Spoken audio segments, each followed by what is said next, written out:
ইরানে পারমাণবিক হামলা হলে যুক্তরাষ্ট্রেও আঘাত, কিম জং উনের হুঁশিয়ারি। মধ্যপ্রাচ্যের উত্তেজনার মধ্যেই এবার নতুন করে আলোচনায় উঠে এলো উত্তর কোরিয়া। এক বিস্ফোরক বার্তায় কঠোর হুঁশিয়ারি দিয়েছেন উত্তর কোরিয়ার নেতা কিম জং উন। খবরে বলা হচ্ছে, যদি ইরানের ওপর পারমাণবিক অস্ত্র ব্যবহার করা হয় তাহলে তার জবাবে যুক্তরাষ্ট্রের বিরুদ্ধেও পারমাণবিক হামলা চালানোর ঘোষণা দিয়েছে পিয়ংইয়ং।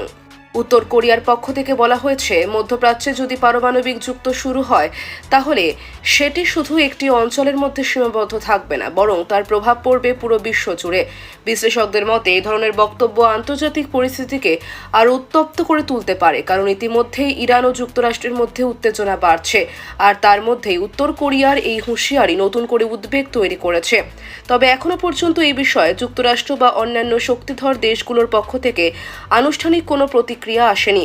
এখন বিশ্ব রাজনীতিতে বড় প্রশ্ন, মধ্যপ্রাচ্যের এই উত্তেজনা কি সত্যি বিশ্বব্যাপী বড় সংঘাতে রূপ নিতে পারে? পরিস্থিতি কোন দিকে যায় তা জানতে চোখ রাখুন।